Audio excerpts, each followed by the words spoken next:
Hello and good morning. It's been a busy week already, and I was not able to get my podcast out last night, and I apologize. So I'm doing it this morning.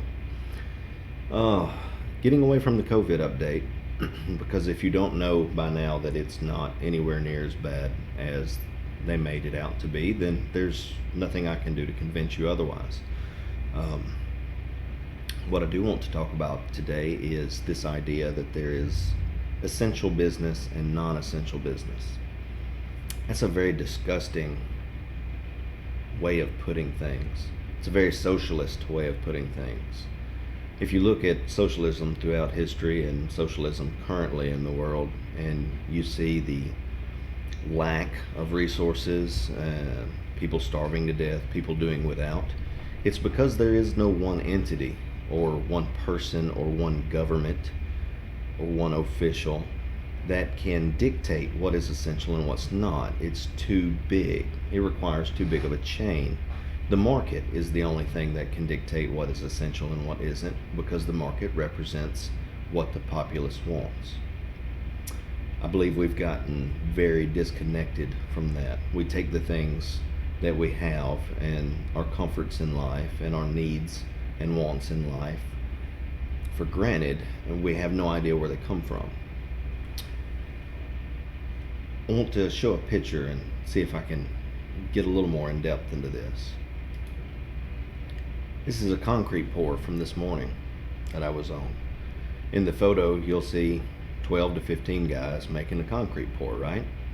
So it takes 12 to 15 guys to do this pour. That's not right. It takes thousands and thousands and thousands of people to make this happen. So check this out.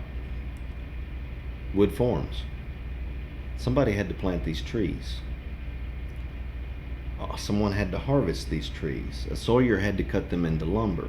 A shipper had to ship them to a store. A shipper had to ship them from the store to this job site. These guys had to put them together, right? Thousands of people. This concrete.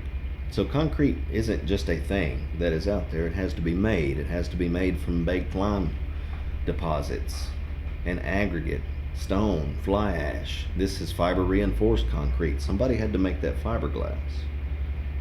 It took thousands of people just to get this mud together to make this pour.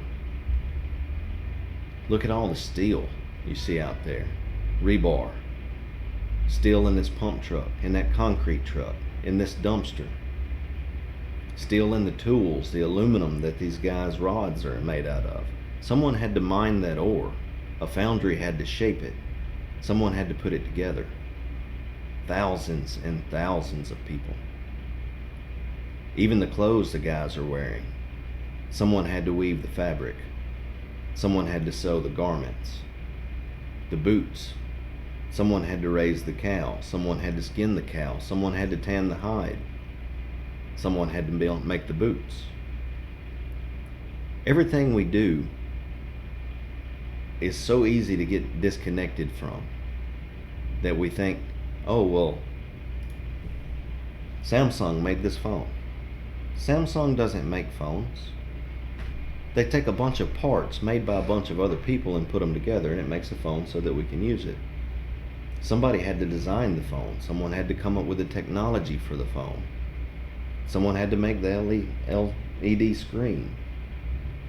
There is no such thing as an essential business. There is only business. If a business survives, it's because they have a need. They provide a service.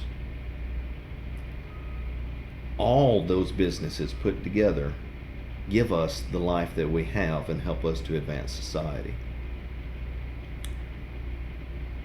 So what I'd ask you to do,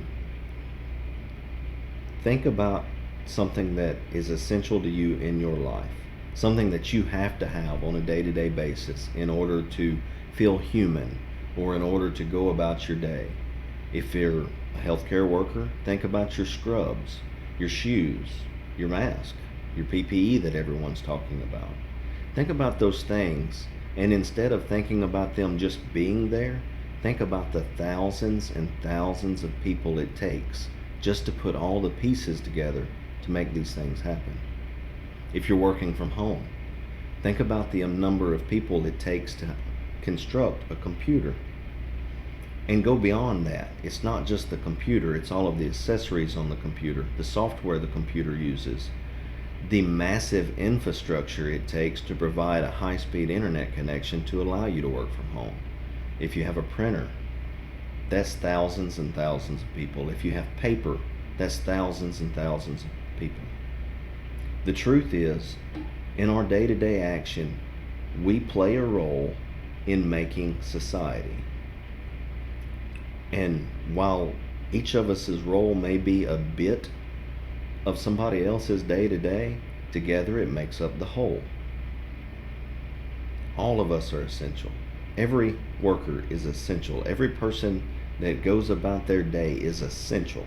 There is no such thing as an essential business or a non-essential business. It takes us all to make this go round, to make this world go round. That's why it can't stop. You can't just shut it down. It doesn't work that way. It will never work that way. So, instead of worrying about the COVID numbers and whether or not it was a conspiracy or is a conspiracy and what the politicians are doing, think about just how many people it takes to create what we have. And by creating what we have, those people get to go out and enjoy their lives. It's a beautiful, beautiful chain. Hell, it's the circle of life. Try to realize that when you're demanding that your friends not go to work, when you're demanding that everyone stay at home a little longer, when you're demanding that the small business next door shuts down. We have to get our supply chains going. We have to go back to work. We have to end this. On the political side, John Bel Edwards allowed Louisiana to open up yesterday at 25%, at the most 25%. He took away your constitutional rights. He took them illegally. He took them away from you. He literally made the Constitution of the United States null and void and took away your rights and gave you back 25%. If that doesn't make you mad, I don't really know what would. Keep fighting. Don't let them give us crumbs. Fight for the whole pie. They are not the ones in charge. We are. Stay strong. Be American. Be free.